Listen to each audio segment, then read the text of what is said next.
welcome to another video here at Parky Dyno and suspension.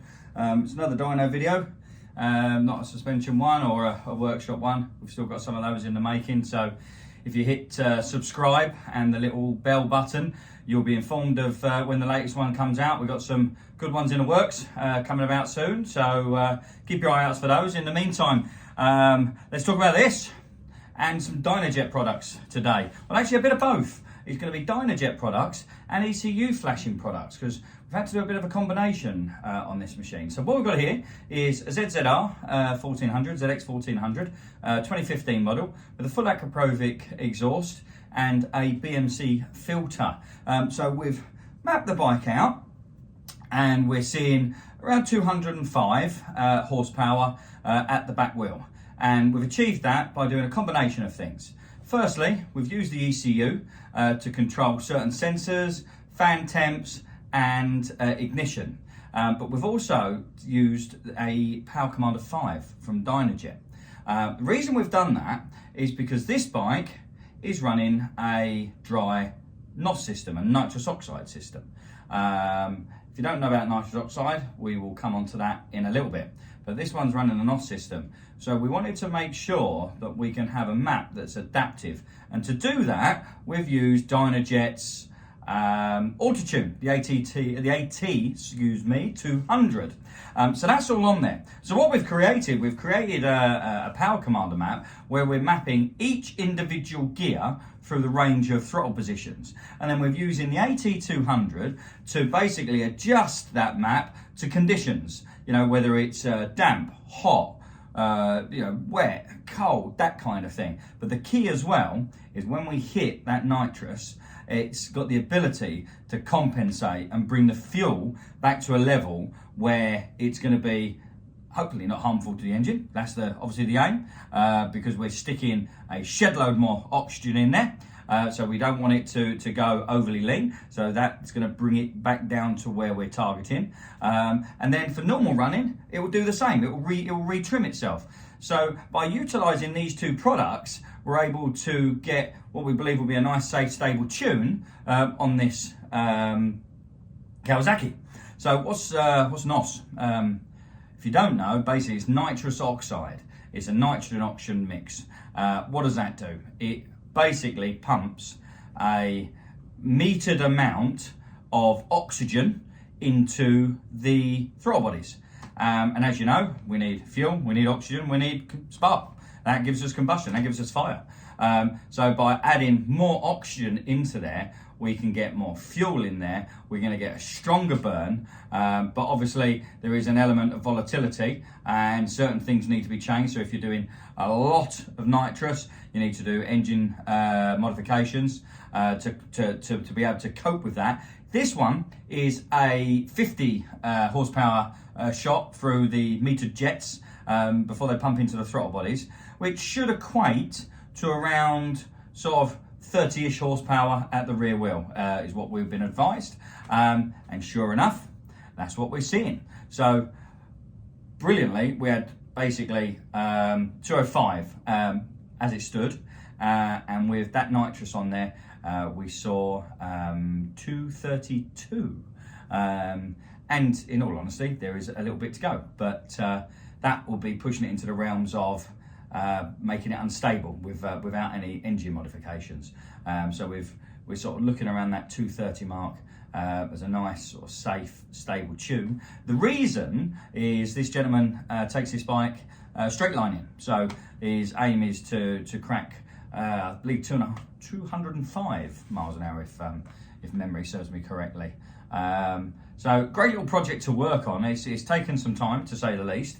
Trying various things to get us there. There was a few little poorly things up the bike, so we've been working on this over the last couple of days and got to a number that we all should be happy for, or at least to get it out to the strip and to see what it does. So let's take a look at the dyno chart and you can see exactly what that shot of NOS does, and it's phenomenal to see when you see the dyno chart. So let's take a look now.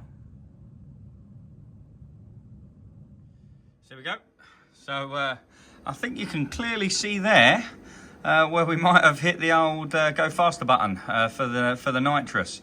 As you can see, we've got just over 200, so that equates to about 205 on the stock bike. Here's our fuel line, so we're sort of tracking a 13.2, 13.3 there. That still needs a tiny bit of work.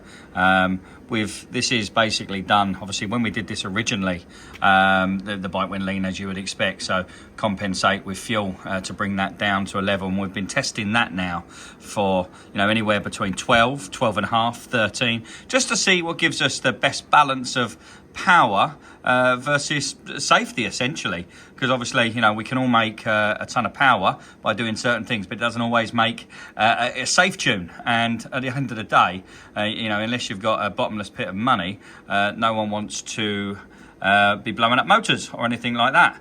But yeah, I think that is obviously a clear example of why you need NOS in your life.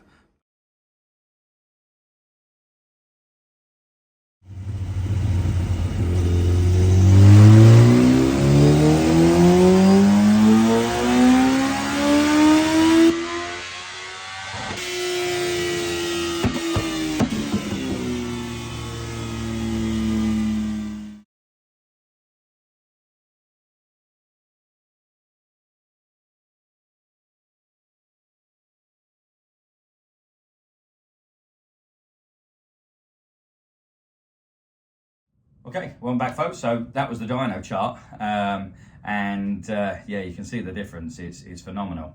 Hopefully, we'll be in a position where it propels the gentleman up there. And the great thing is, depending if he's out there on a cold day or a damp day or something like that, this auto-tune system will be able to intervene and make sure he's got the optimum fueling for the day of his runs, which is is exactly what he's looking for, or the aim for that ultimate performance. So it's been a nice project to work on, to be fair, over and above our normal mapping projects, which is great.